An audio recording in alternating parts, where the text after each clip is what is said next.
Chapitre 12. Nous étions partis par un temps couvert mais fixe. Pas de fatigante chaleur à redouter, ni pluie désastreuse, un temps de touriste. Le plaisir de courir à cheval à travers un pays inconnu me rendait de facile composition sur le début de l'entreprise. J'étais tout entier au bonheur de l'excursionniste, fait de désir et de liberté. Je commençais à prendre mon parti de l'affaire. D'ailleurs, me disais-je, qu'est-ce que je risque? De voyager au milieu du pays le plus curieux? De gravir une montagne fort remarquable, au pis-aller, de descendre au fond d'un cratère éteint? Il est bien évident que ce Saknussemm n'a pas fait autre chose.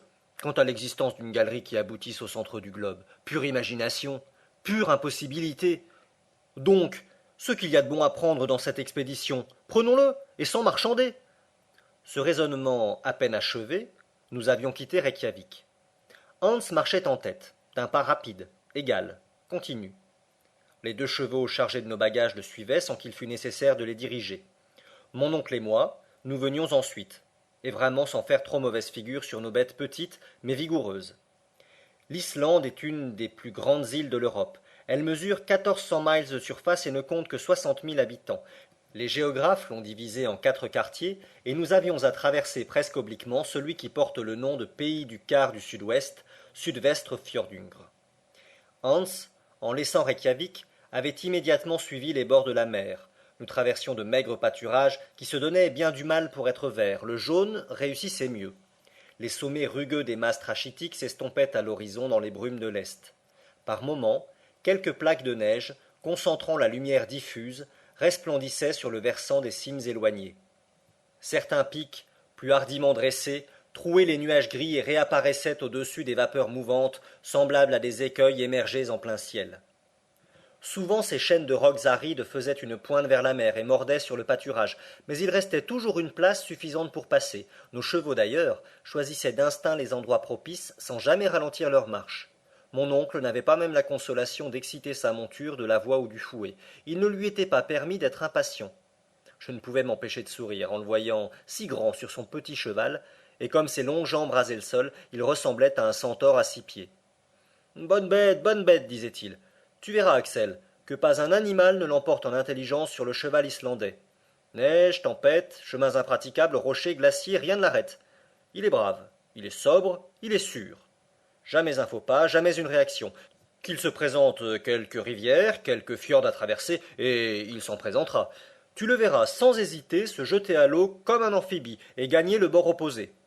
Mais ne le brusquons pas. Laissons-le agir, et nous ferons, l'un portant l'autre, nos 10 lieues par jour. Nous sans doute, répondis-je. Mais le guide? Oh, il ne m'inquiète guère. Ces gens-là, cela marche sans s'en apercevoir. Celui-ci se remue si peu qu'il ne doit pas se fatiguer. D'ailleurs, au besoin, je lui céderai ma monture. Les crampes me prendraient bientôt si je ne me donnais pas quelques mouvements. Les bras vont bien, mais il faut songer aux jambes. Cependant, nous avancions d'un pas rapide. Le pays était déjà à peu près désert. Çà et là, une ferme isolée, quelques boers solitaires bâtis de bois, de terre, de morceaux de lave, apparaissaient comme un mendiant au bord d'un chemin creux. Ces huttes délabrées avaient l'air d'implorer la charité des passants, et pour un peu, on leur eût fait l'aumône. Dans ce pays, les routes, les sentiers même, manquaient absolument, et la végétation, si lente qu'elle fût, avait vite fait d'effacer le pas des rares voyageurs. Pourtant, cette partie de la province, située à 2 pas de sa capitale, comptait parmi les portions habitées et cultivées de l'Islande. Qu'étaient alors les contrées plus désertes que ce désert? Un demi-mille franchi, nous n'avions encore rencontré ni un fermier sur la porte de sa chaumière, ni un berger sauvage paissant un troupeau moins sauvage que lui, seulement quelques vaches et des moutons abandonnés à eux-mêmes. Que seraient donc les régions convulsionnées, bouleversées par les phénomènes éruptifs, nés des explosions volcaniques et des commotions souterraines? Nous étions destinés à les connaître plus tard, mais en consultant la carte d'Olsen, je vis qu'on les évitait en longeant la sinueuse lisière du rivage. En effet, le grand mouvement plutonique s'est concentré surtout à l'intérieur de l'île. Là, les couches horizontales de roches superposées, appelées traps en langue scandinave, les bandes trachytiques, les éruptions de basalte, de tuf, de tous les conglomérats volcaniques, les coulées de lave et de porphyre en fusion ont fait un pays d'une surnaturelle horreur. Je ne me doutais guère alors du spectacle qui nous attendait à la presqu'île du Sneffels, où ces dégâts d'une nature fougueuse forment un véritable chaos. 2 heures après avoir quitté Reykjavik, nous arrivions au bourg de Gufun, appelé Aulkirkja, ou église principale. Il n'offrait rien de remarquable, quelques maisons seulement. À peine de quoi faire un hameau de l'Allemagne. Hans s'y arrêta une demi-heure. Il partagea notre frugal déjeuner, répondit par oui ou par non aux questions de mon oncle sur la nature de la route, et lorsqu'on lui demanda en quel endroit il comptait passer la nuit, Gardar, dit-il simplement. Je consultai la carte pour savoir ce qu'était Gardar. Je vis une bourgade de ce nom sur les bords du Valfjord, à 4 miles de Reykjavik. Je la montrai à mon oncle. 4 miles seulement, dit-il. 4 miles sur 22. Oh, voilà une jolie promenade. Il voulut faire une observation au guide, qui, sans lui répondre, reprit la tête des chevaux et se remit en marche. 3 heures plus tard, toujours en foulant le gazon décoloré des pâturages, il fallut contourner le Kollafjord, détour plus facile et moins long qu'une traversée de ce golfe. Bientôt nous entrions dans un pengster, lieu de juridiction communale, nommé Ejulberg, et dont le clocher eût sonné midi si les églises islandaises avaient été assez riches pour posséder une horloge. Mais elles ressemblent fort à leurs paroissiens, qui n'ont pas de montre, et qui s'en passent. Là les chevaux furent rafraîchis, puis prenant par un rivage resserré entre une chaîne de collines et la mer, ils nous portèrent d'une traite à l'Aualkirkja de Brantar, et 1 mille plus loin à Saurbøyer, église annexe située sur la rive méridionale du Valfjord. Il était alors 4 heures du soir, nous avions franchi 4 miles. Le fjord était large en cet endroit d'un demi-mille au moins.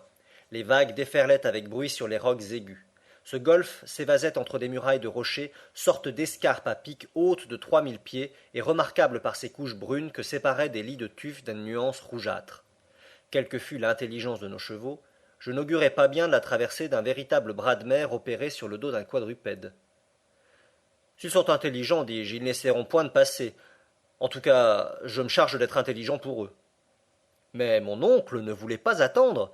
Il piqua des deux vers le rivage, sa monture vint flairer la dernière ondulation des vagues et s'arrêta. Mon oncle, qui avait son instinct à lui, la pressa davantage. Nouveau refus de l'animal, qui secoua la tête. Alors jurons et coups de fouet, mais ruade de la bête, qui commença à désarçonner son cavalier. Enfin le petit cheval, ployant ses jarrets, se retira des jambes du professeur et le laissa tout droit planté sur 2 pierres du rivage, comme le colosse de Rhodes. Ah, maudit animal s'écria le cavalier, subitement transformé en piéton, et honteux comme un officier de cavalerie qui passerait fantassin. Faria, fit le guide en lui touchant l'épaule. Quoi? Un bac? Der, répondit Hans en montrant un bateau. Ah oui, m'écriai-je, il y a un bac. Il fallait donc le dire. Eh bien, en route. Tidvatten, reprit le guide. Que dit-il? Il dit marée, répondit mon oncle en me traduisant le mot danois. Sans doute il faut attendre la marée. Förbida demanda mon oncle. Ja, répondit Hans. Mon oncle frappa du pied tandis que les chevaux se dirigeaient vers le bac. Je compris parfaitement la nécessité d'attendre un certain instant de la marée pour entreprendre la traversée du fjord, celui où la mer, arrivée à sa plus grande hauteur, est étale. Alors le flux et le reflux n'ont aucune action sensible et le bac ne risque pas d'être entraîné soit au fond du golfe, soit en plein océan. L'instant favorable n'arriva qu'à 6 heures du soir. Mon oncle, moi, le guide, 2 passeurs et les 4 chevaux, nous avions pris place dans une sorte de barque plate assez fragile.